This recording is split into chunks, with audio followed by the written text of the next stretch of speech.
ಸತತ ಎರಡನೇ ದಿನವೂ ಅಂದರೆ ಗುರುವಾರ ಮುಂಜಾನೆ ಬುಷೇಹರ್, ಶಿರಾಕ್, ಬಂದರ್ ಅಬ್ಬಾಸ್, ಕೇಶ್ಮ ದ್ವೀಪ್ ಸೇರಿದಂತೆ ಇರಾನಿನ ಹಲವಾರು ನೆಲೆಗಳ ಮೇಲೆ ಯುಎಸ್ ದಾಳಿ ಮಾಡಿದೆ.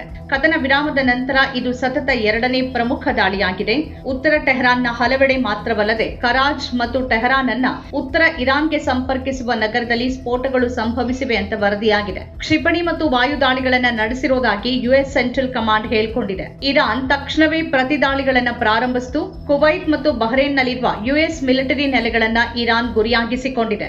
ಯುಎಸ್ ನೌಕಾಪಡೆಯ 5ನೇ ಫ್ಲೀಟ್ ಬಹ್ರೇನ್ನಲ್ಲಿದೆ ಮತ್ತು ಕ್ಷಿಪಣಿಗಳನ್ನ ನಿರಂತರವಾಗಿ ಹಾರಿಸಲಾಗ್ತಿದೆ.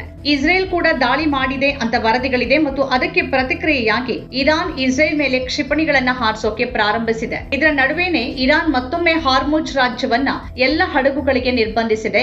ನಿಧಾನವಾಗಿ ಕೊನೆಗೊಳ್ಳುತ್ತೆ ಅಂತ ತೋರ್ತಾ ಇದ್ದ ಈ ಯುದ್ಧ ಈಗ ಪೂರ್ಣ ಪ್ರಮಾಣದ ಯುದ್ಧವಾಗಿ ಬದಲಾಗ್ತಿರುವ ಸಾಧ್ಯತೆ ಇದೆ. ಇರಾನ್ ಅಮೆರಿಕದೊಂದಿಗೆ ಒಪ್ಪಂದಕ್ಕೆ ಬರೋವರೆಗೆ ದಾಳಿಗಳು ಮುಂದುವರಿಯುತ್ತೆ ಅಂತ ಯುಎಸ್ ರಕ್ಷಣಾ ಕಾರ್ಯದರ್ಶಿ ಪೀಟ್ ಹೆಕ್ಸೆತ್ ಹೇಳಿಕೆ ನೀಡಿದ್ದಾರೆ. ಇನ್ನು ಇರಾನ್ ಕೂಡ ದಾಳಿಗೆ ಪ್ರತಿ ದಾಳಿಗಳನ್ನ ಮುಂದುವರಿಸೋದಾಗಿ ಹೇಳಿದೆ. ಆದ್ರಿಂದ ಮಧ್ಯಪ್ರಾಚ್ಯದಲ್ಲಿ ಮತ್ತೆ ಯುದ್ಧ ಶುರುವಾಗಿದೆ.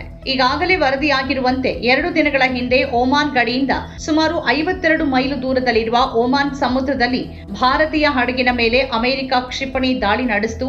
ಆ ಹಡಗಿನಲ್ಲಿ 24 ಭಾರತೀಯ ಸಿಬ್ಬಂದಿ ಇದ್ರು. ಅವರಲ್ಲಿ 21 ಭಾರತೀಯರನ್ನ ಒಮಾನ್ ರಕ್ಷಿಸಿತು. ಆದರೆ 3 ಇನ್ನೂ ಕಾಣೆಯಾಗಿದ್ದಾರೆ. ಭಾರತೀಯ ಹಡಗಿನ ಮೇಲೆ ಅಮೆರಿಕ ದಾಳಿ ನಡೆಸುತ್ತಿರೋದು ಬಹಳ ಕಳವಳಕಾರಿ ವಿಷಯ.